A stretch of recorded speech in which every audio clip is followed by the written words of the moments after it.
Bonjour à toutes, bonjour à tous, bonne rentrée à tous puisqu'on est fin août, début septembre, au moment de la parution de cette vidéo. Bonne rentrée à vous, bon courage pour la suite. On va pouvoir reprendre les vidéos sur la chaîne après cette petite pause de quelques semaines, et on va reprendre avec une bonne voiture de rentrée parce que vous avez beaucoup dépensé d'argent pendant les vacances, vous êtes fait plaisir et du coup il faut retourner travailler, et on retourne travailler avec des voitures économiques. Et donc là on part sur une Peugeot 206 1.1 litre pop art, donc il n'y a pas de rêve ici. C'est plutôt de la voiture utile, c'est de la voiture de jeune conducteur, c'est de la seconde voiture, ça fait le travail, c'est fait pour travailler, c'est fait pour faire les courses, les enfants, etc. C'est une voiture qu'on croise de partout depuis des années, énorme succès commercial de 98 à 2009, après elle a été remplacée par la 206 Plus. Là, celle qui nous intéresse ici est une version de 2005 qui esthétiquement se rapproche de qui est la même d'ailleurs que la 2003 que j'ai déjà présentée. Je crois aussi que j'ai présenté une 2008, une 1 litre 4 2008. Donc celle-ci c'est une 1 litre 1 pop art. On peut la reconnaître avec ces petits logos sur les portes avant. Et donc la pop art est très colorée à l'intérieur, mais c'est une version de base en version 1 litre 1, donc il n'y a pas de clim, il y a une banquette arrière simple, hop, sans appui-tête. Il n'y a pas d'airbag latéraux. 1 litre 1 pop art, 60 chevaux, 4 chevaux sur la carte grise, donc une voiture de jeune conducteur typique qu'on va trouver aujourd'hui. Esthétiquement, ça va être la même avec les 2 ou 3 autres 206 que j'ai déjà présenté sur la page, avec les feux type nouvelle version.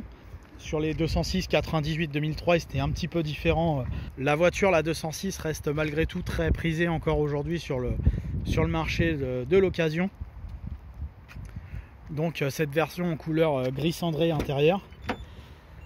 extérieur pardon, et intérieurement avec les tissus tricolores des versions pop art, avec panneaux de porte et boîte à gants de couleur beige, et les sièges donc bleu, gris et beige, hein, donc en tricolore, avec donc volant 3 branches intégrant l'airbag ainsi que l'airbag passager, la direction assistée, l'ABS et les vitres avant électriques avec la fermeture centralisée.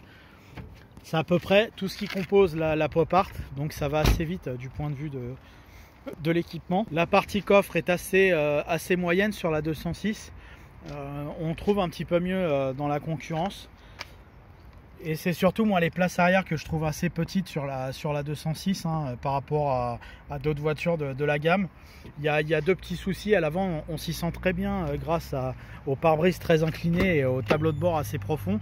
À l'époque ça se faisait très peu, hein. Quand on compare la Clio 2, elle a le tableau de bord qui est très proche du pare-brise, alors que là il est très profond. Ça a donné cette sensation d'espace qui est tout à fait valable à l'avant. On a beaucoup de place à l'avant, par contre à l'arrière c'est assez juste, et sur la partie coffre c'est plutôt moyen, voire très moyen par rapport à une Clio 2, puisque le design de la voiture fait qu'on a une vitre arrière qui est très inclinée et qui quand on met la voiture en position break entre guillemets, là elle se révèle avec un petit souci de place, je trouve. C'est moins évident à charger comme voiture. Si vous avez une télé ou un frigo pas très grand à mettre, ça a beaucoup de mal à rentrer. Et donc pour répondre à la concurrence de la Clio 2 1 litre 2 8 soupapes en 60 chevaux, Peugeot avait mis donc son fameux moteur TU 1 litre 1 de 60 chevaux. Donc cette voiture a aujourd'hui 180 000 km. C'est une version essence manuelle à 5 vitesses, 8 soupapes, donc c'est archi simple. On voit qu'il y a beaucoup de place pour les éventuels bricoleurs. Il y a de quoi faire en termes de place sans trop de soucis. Et donc on va pouvoir aller l'essayer pour se rendre compte des qualités dynamiques et voir si ce moteur est suffisant ou pas pour animer cette 206. Nous voici à bord de la 206 Peugeot 206 1 litre 1 X pop art. Je vais l'appeler X-Line. C'est une pop art de 2005. Donc comme je disais tout à l'heure, c'est une voiture d'entrée de gamme, hein. C'est le modèle de base de la 206. Donc ça fait 60 chevaux, ça fait 4 chevaux à la carte grise. Donc c'est plutôt très économique au quotidien. Et donc on va voir, vu que c'est un modèle d'entrée de gamme, si il a déjà les qualités de la 206. Et dans un premier temps, on va répondre oui. Le premier point que l'on peut noter quand on monte dans une 206, c'est son espace à bord qui est assez intéressant. On a plutôt une bonne sensation d'espace, comme je disais tout à l'heure, grâce à son tableau de bord assez profond.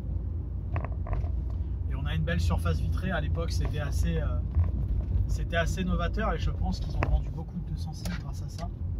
La Clio 2 était beaucoup plus classique à l'époque, hein. Donc aujourd'hui c'est un petit peu plus courant, c'est un petit peu plus rentré dans le rond, on va dire.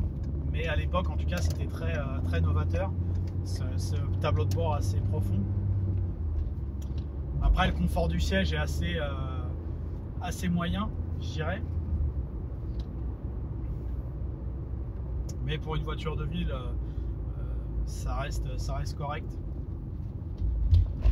Le moteur est relativement silencieux, hein, pour un moteur d'ancienne génération comme celui-là.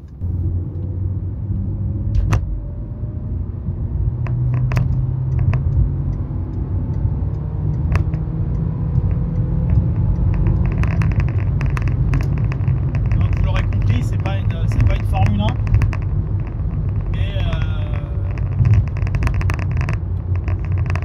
Ce côté agréable des moteurs essence que moi j'aime bien, ça monte un peu dans les tours, il n'y a pas de vibration particulière. Si on prend le diesel premier prix, bah, ça va être la 1,9 litre 70 chevaux. Alors après il faudrait voir laquelle marche le mieux entre les deux, hein. En tout cas là aujourd'hui c'est la 1,1 litre qui nous intéresse. Donc c'est une voiture, c'est pas fait pour dépasser. Si vous commencez à dépasser ce genre de voiture, il va falloir être très prudent et très sûr de votre affaire, parce que c'est, en termes de reprise, bah, c'est très modique.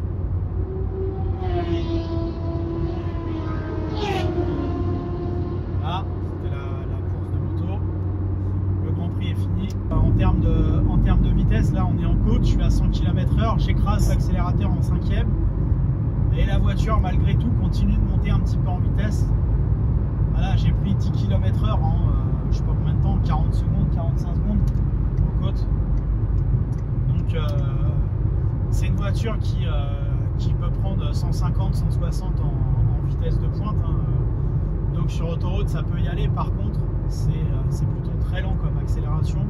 Donc comme je disais aussi bien sur autoroute que si vous avez besoin de faire un dépassement, bah, va falloir être très prudent et se montrer patient. Et du coup quand on a un petit moteur comme ça, bah, on évite de dépasser, et des fois c'est plus sécurisant plutôt que de se lancer des fois à des dépassements qui peuvent être assez hasardeux. Une fois qu'on est sur l'autoroute, le moteur se fait un peu plus entendre, on est un peu obligé de monter le son de la voix. On n'est qu'à 100 km/h à peu près, donc à 130 c'est un peu plus bruyant également. Par contre dans un milieu urbain comme on va se présenter maintenant, là la voiture est beaucoup plus à l'aise. Le châssis garde ce qui a fait aussi la renommée des Peugeot 206, c'est leur tenue de route. C'est une voiture qui est vive à conduire. Elle s'inscrit bien dans les virages, que ce soit les ronds-points ou les virages de départemental.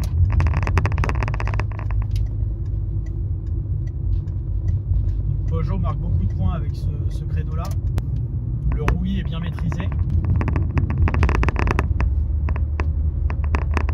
Malgré que ce soit un modèle d'entrée de gamme, le freinage donne suffisamment de puissance et de sentiment de sécurité.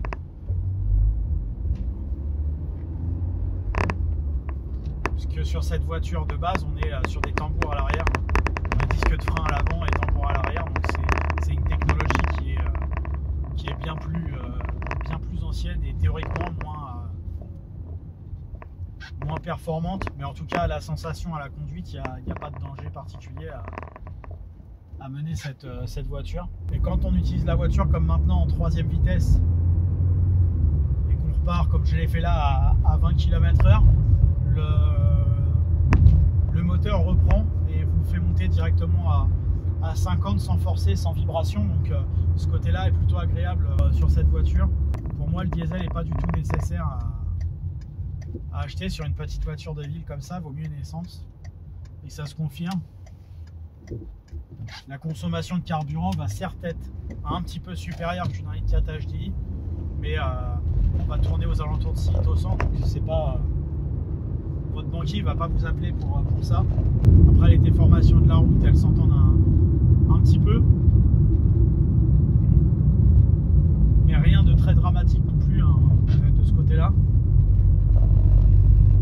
Donc c'est une voiture en version 1,1 litre sans trop de surprise qui est réservée à la ville et éventuellement au périurbain comme ici. Par contre, quand vous commencez à habiter la campagne ou que vous faites des trajets un peu plus longs, le moteur il va se révéler tout de suite plus limité pour une utilisation quotidienne. Et du coup, malheureusement, je suis pas sûr que ce soit le bon choix, on va dire hors ville ou proche ville. Il faudra plutôt s'orienter sur un moteur plus gros si c'est la 206 qui vous plaît. Ce moteur 1,1 litre, alors l'avantage voilà, de ne pas mettre à mal les qualités routières de la 206 qui sont bonnes, mais il va être assez limité pour un usage on va dire au-delà de 90 km/h. Après pour le reste, la 206 a toujours les mêmes qualités, les défauts, quelle que soit la version. L'intérêt c'est que c'est une voiture qui est très répandue, les pièces de réparation sont assez économiques et n'importe quel garage peut y travailler dessus et toutes les casses disposent de nombreuses pièces. Si vous cassez un phare, un rétro, etc., vous allez trouver facilement votre pièce et du coup ça va être assez économique. Donc c'est aussi un des avantages de prendre une Peugeot 206 par rapport à peut-être une marque étrangère. Donc en fonction de votre utilisation et de votre endroit d'habitation, avoir votre motorisation, mais c'est 1,1 litre plutôt réservé à la ville et au périurbain comme je le disais tout à l'heure. Voilà, merci à vous d'avoir suivi cette nouvelle vidéo de test de véhicule. Encore une fois, bonne rentrée à vous, à bientôt pour de nouveaux tests et essais sur la chaîne Le Garage PTS, sur YouTube, Facebook et Instagram. Merci à vous, à bientôt.